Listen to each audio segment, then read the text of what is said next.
निर्मुदा ऋमवद्वेदि वितमय प्रदमने नित्यमग्रिवद्वं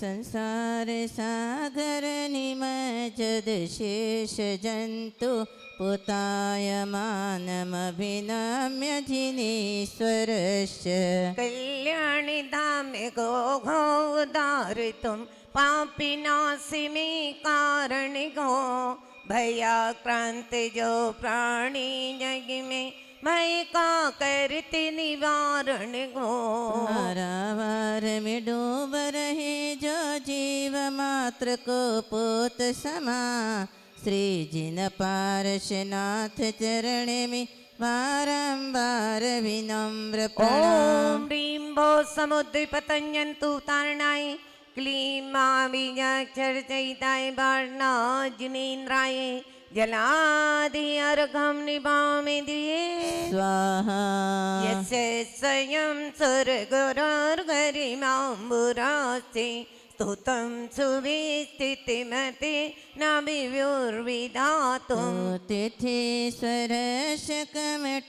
स्मय धूमकेतु तस्याहमेष किल संस्तवनं करिष्ये सागर सागुण गौरव तेरा शब्दों में क्या व्यक्ति करे बृहस्पति विहार गया जो सदा काल तब भक्ति रहे कमठासुर के मान भस्म में अग्निशिखा सम हो प्रभुआ तीर्थ प्रतीकी स्तुति करता विस्मय पूर्वक हरने पा। ओम ह्रीं अनंत गुणाय क्लीं महाबीजाक्षरचयिताय श्री पार्श्वनाथ जिनेन्द्राय अर्घं निभामि दिये स्वाहा सामान्यतोऽपि तव वर्णयितुं स्वरूपे मस्माद्रसा कथमदि भवन्तदिशा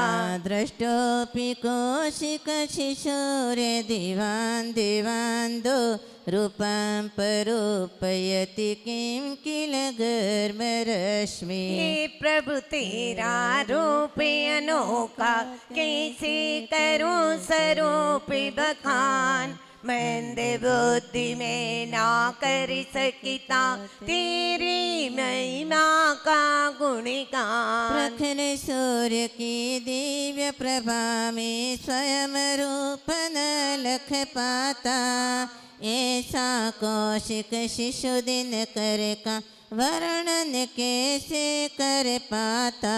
ओम ह्रीं चिद्रूपाय क्लीं महाबीजाक्षरचयिताय श्री पार्श्वनाथ जिनेन्द्राय जलादि अर्घं निभामि दिये स्वाहा मोये योगिनामपि न यान्ति गुणास्तवेश वक्तुं कथं भवति तेषु ममावकाश जाता तदेवमसमीक्षित कारितेयं जल्पन्ति वा निज गिराननुपक्षिणोऽपि बड़े बड़े योगी जन प्रभुवर गुण गाने असमर्थ रहे हम मूर्ख ज्ञान हीन में तब गुण के रोके सिखाए जो पंछी अपनी बोली में प्रभुवर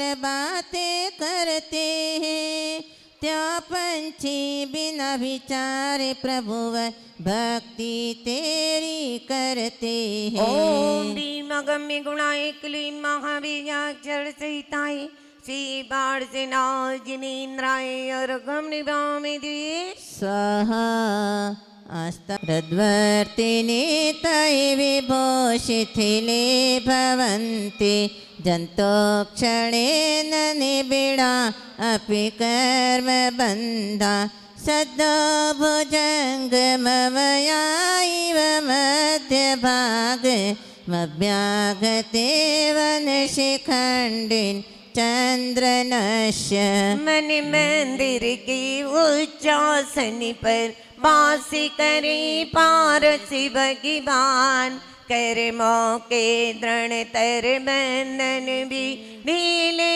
पड़ जाते तत्क्षण। विषधर जब चंदन तरुवर पर लिपट गया हो अति विकराल, नीलकंठ के शब्द मात्र से बंधन ढीले हो तत्काल। ओम नीम कर्म बंध विनाशकाय क्लीम आविजाक्षर जयिताय शिवान्नाजिनीनाय अर्घम निभामेति स्वाहा।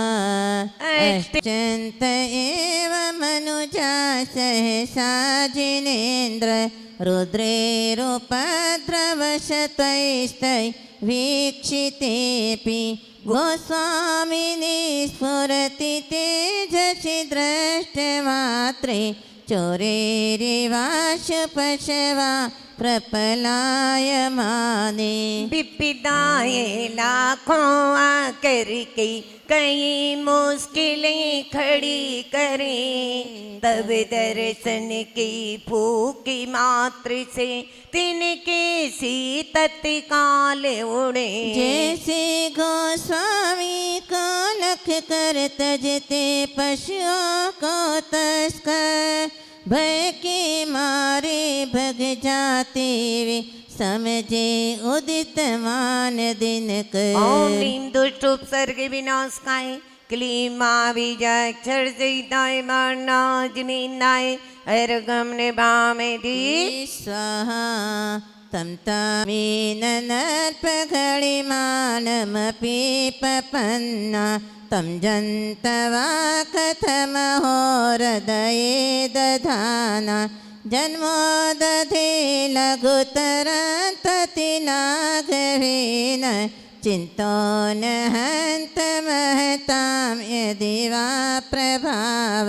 जिनकी तुलना अन्य किसी से कभी नहीं की जा सकती, ऐसे प्रभु के गुण अनंत को जीवा कैसे गा सकती। हे प्रभु तुमको चाहिए धारे अति शीघ्र तिर जाते हैं, यह महिमा है विस्मयकारी चिंतन में न आते हैं। ओम ह्रीम अतिशय गुरुवे क्लीम महाबीजाक्षर सहिताय पार्श्वनाथ जलादि अर्घम निभामेति स्वाहा। क्रोधोगिनो जिन सदा परमात्मरूप मन्वेषयन्ति हृदया भुजकोश देशे पुतश निर्मल रुचे अधिवाकी मन्य दक्षस संभव पदम ननु कर्णिकाया। बड़े बड़े योगी जन प्रभुवर ध्यान सदैव लगाते हैं, हृदय कमल की मध्य भाग में अन्वेषण कर ध्याते हैं। पवित्र निर्मल सुकांतिमय कमल बीज का जन्म स्थान, कमल कर्णिका हृदय कमल बिन प्रभु मिले न सकल जहां। ओम ह्रीं महन् प्रज्ञाय क्लीं महाबीजाक्षर सहिताय श्री पार्श्वनाथ अर्घम निभामेति स्वाहा। में आता सदैव जिन एष विभाव से तम भवे कथं तदपि नाशयसे शरीरम् इतस्वरूपमथमर्धविवर्तिनो हि यदि ग्रह प्रशमयन्ति महानुभावा। तुमको बैठा अपने मन में भविजन ध्यान लगाते गए, और उसी तन को क्यों प्रभुवर आप नष्ट करवाते गए। ऐसा ही स्वभाव जीव का राग देश से रहित हुआ, महापुरुषों ने विग्रह करके सिखाए देश को शमित किया। जीते लकड़ी मरते लकड़ी, अजब तमाशा लकड़ी का। दुनिया वाले तुम्हें सुनाओ, जग है सारा लकड़ी का। ओम ह्रीं दे देहि कलय निवारकाय, क्लीं आविजाक्षर सहिताय दैस्थिताय, वृषभनाथ जिनेन्द्राय अर्घं निभामि स्वाहा। तमेव वेत तव सम्पर्वादिनोऽपि, नूनं विभो हरिहरादिधिय प्रपन्ना। किं काचिकामलभिरेषसितोऽपि शङ्खो, न गृह्यते विविधव न विपर्ययेण। ज्ञानतिमिर से गिरे बुगे जो, तुम्हें मानते ब्रह्ममयी, और तुम्हारी पूजा करते अन्य मतावलंबी अजिने। मानो निश्चित प्यारे बंधु, रोग पी लिया हुआ जिसे। कई रंगों में श्वेत शंख भी दिखलाए विपरीत उसे। ओम ह्रीं सर्वजनवन्नाय, क्लीं महाविजाक्षर सहिताय, पार्णाथ जिनेन्द्राय अर्घं निभामि स्वाहा। धर्म देशना के अवसर पर जो आ जाता आप समीप, मानव की तो बात अन्य है, पादप होता सुख रहित। कहते हैं भगवान, चेतन प्राणी में तो परिवर्तन आता ही आता है। जैसे चारण रिद्धिधारी मुनिराज के जरा से वचनों को सुनकर के एक भील के अंदर परिवर्तन आ गया, और उसने त्याग की भावना को लेकर के अपने अंदर नियम को ग्रहण कर लिया। वही भील उस नियम के प्रभाव से क्या बन गया, त्याग करते करते दृढ़ता को जीवन में लाते लाते कि शरीर तो एक दिन जाना है, लेकिन मुझे अपने नियम को नहीं तोड़ना है। कौन सा नियम लिया था भील ने कि मैं कौवे का मांस नहीं खाऊंगा।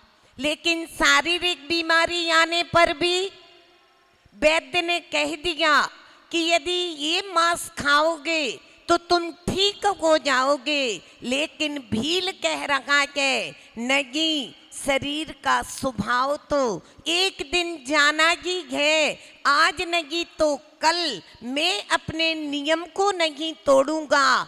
और उस नियम का ऐसा प्रभाव पड़ा कि वही भील एक दिन क्या बन गया, महावीर बन गया। तो कहा के घुटनों के बल चलते चलते पैर खड़े हो जाते हैं, घुटनों के बल चलते चलते पैर खड़े हो जाते हैं, और छोटे छोटे नियम एक दिन महाव्रती बन जाते हैं। और जिन्होंने अपने जीवन में जरा सा भी संयम ले लिया, तो हमारे यहाँ उमा स्वामी आचार्य कहते हैं उनकी कभी भी दुर्गति में गमन नहीं होगा, नरक एवं त्रियंच गति में उन्हें नहीं जाना पड़ेगा। नियमों का इतना प्रभाव है, लेकिन कैसे, बाहर से नहीं। नियम का मतलब होता है राग देश निवृत्ति चरणम प्रतिपद्यते साधु।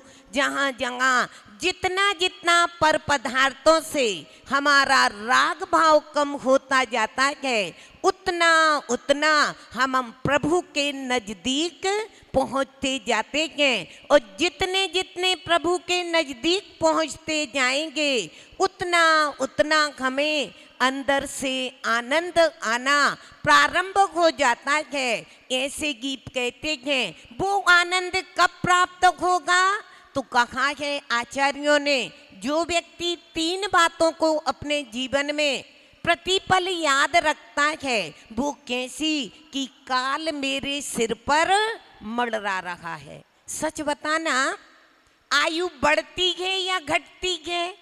लगता है कि हम बड़े हो गए, लेकिन आचार्य कहते तुम बड़े नहीं हो गए, उतनी उतनी तुम्हारी ये शरीर में रहने की अवस्था, बंधन क्या हो गया है, कम होता जा रहा है। तो जिस व्यक्ति को ये स्मरण रहता है कि मेरे सिर पर काल है, पता नहीं कब मुझे यहाँ से विदा होना पड़े, इस शरीर को छोड़ना पड़े, तो वो क्या करता है, अपनी तैयारी करके रखता है। कैसी तैयारी?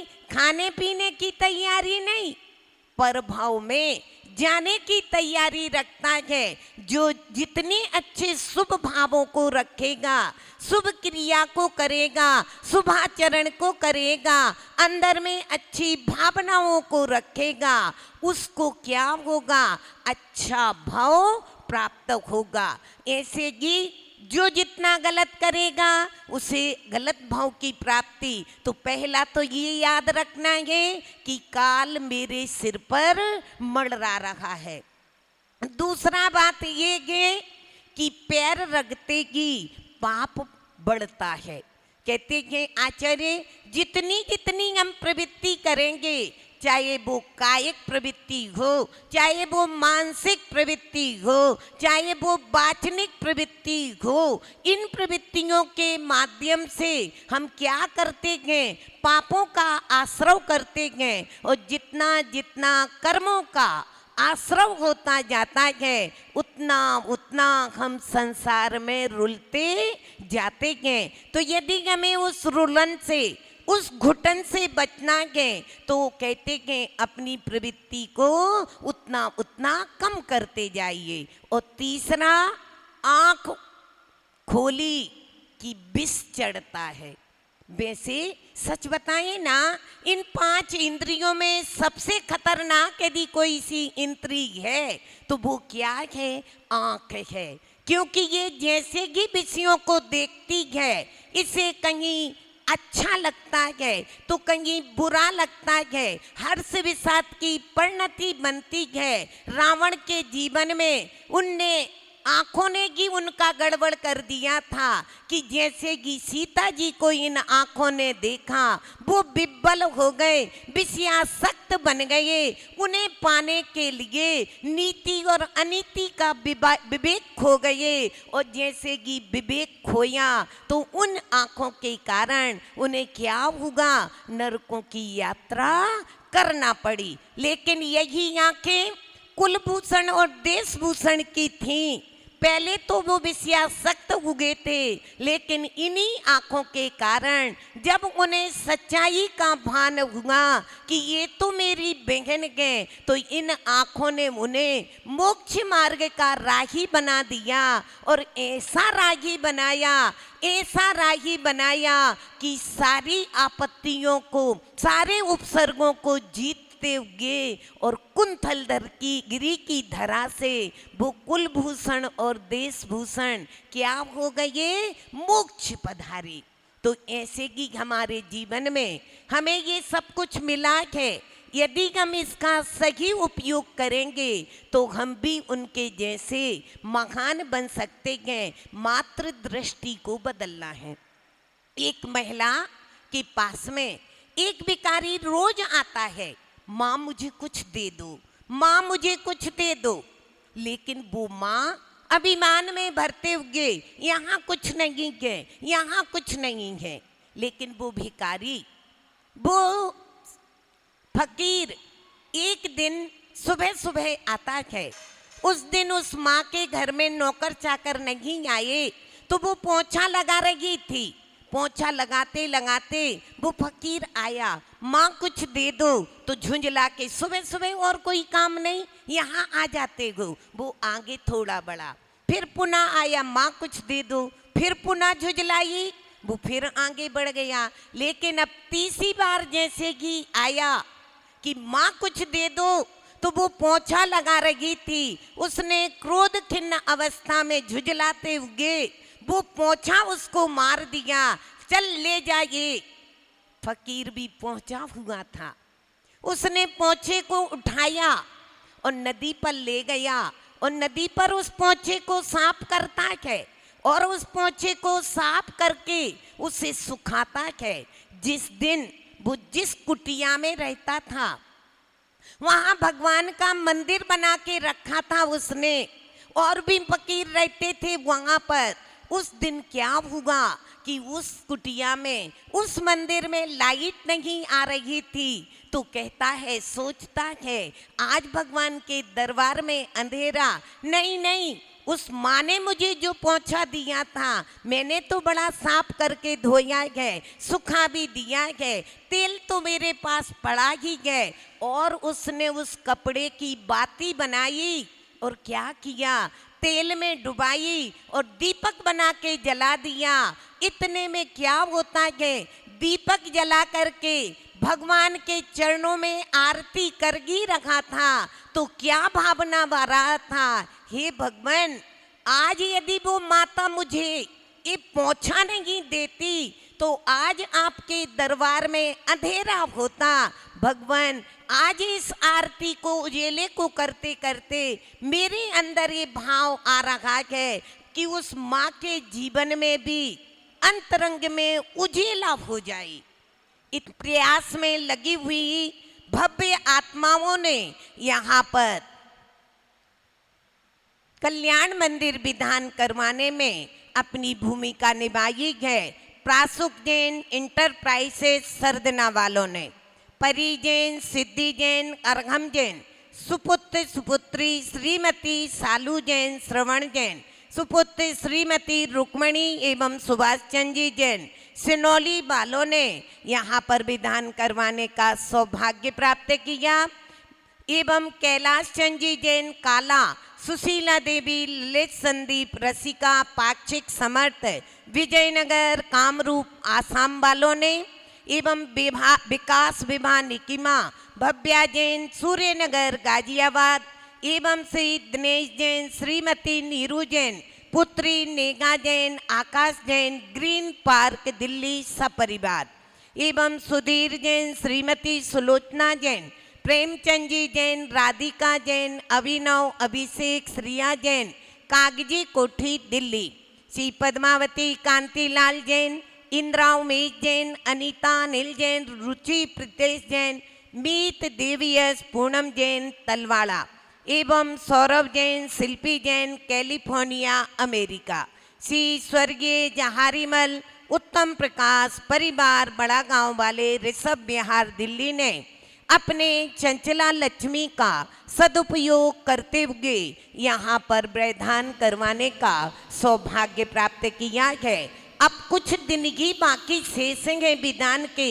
आप सभी भी अपने परिवार को 1100 रुपये मात्र राशि है विधान करवान कर पार्श्वनाथ भगवान से अपना नाता जोड़ते हुए अपने जीवन में आने वाली विपत्तियों से तो आप शांति पाएंगे ही पाएंगे, एवं स्वास्थ्य लाभ भी आपको प्राप्त होगा। ऐसी भावना के साथ में चलेंगे। ओम ह्रीम अशोक वृक्ष विराजमानाय, क्लीं आवीजाक्षर सहिताय, पार्णाजिनेन्द्राय, जलादि अर्घं निभामेति स्वाहा। चित्ते सुदूरमवनाम्य समुत्पतन्तो मन्ये वदन्ति शुचिया सुरचामरोधा, यस्मिन्नति विदधते मुनिपुङ्गवाय, तेनो नमोर्धगतया खलु शुद्ध भावा। देवो नारा ऊपर नीचे चमर डुराए जाते हैं, न विभूत वे शुद्ध चमर गे विनय पाठ सिखलाते हैं। प्रभु चरणों में मन वचन से जो झुक झुक करते वंदन, कर्म रहित हो देह नाश कर पाप जाते हैं मुक्ति सदन। ओम नीम सुर चामर से विराजमानाय, क्लीं आवीजाक्षर सहिताय, पार्णाजनीनाय अर्घं निभामि स्वाहा समगच्छता तव श्रुते धृतिमण्डलेन लुप्तच्छदच्छ वीरशोकतरो बभूव सान्निध्यतोऽपि यदि वा तव वीतराग निरागता व्रजति को न सचेतनोऽपि दीप्यमान प्रभु मंडल से लुप्त छवि सुरतरुपाता स्वयं अचेतन वो कर भी वह आत प्रभा को बतलाता। राग देश से रहित आप हो जो भी आप निकट आता भव्य अहो वीतराग हो मोक्ष निकेतन को पाता। ओम नीमा मंडल मंडिताय क्लीमा विजय चर्चयिताय मान्नाजनीनाय अर्घं निभामि कर्म रिपु लकी घो परसिनाति भगवान धर्म ध्यान निधि पहाड़ रहे कर तेरा गुणगान। देवेंद्र कीर्ति नत चरण में भक्ति भाव उर्धान सौरव सुरभित हो रहा गा गा मंगलाचार। ओम ह्रीं मरम कुरु कमटु भद्रोजिताय पार्णाजनीनाय जय माला अर्घं पुनर्घं महार्घं निभामि स्वाहा। बोलो पाटनाथ भगवान की जय।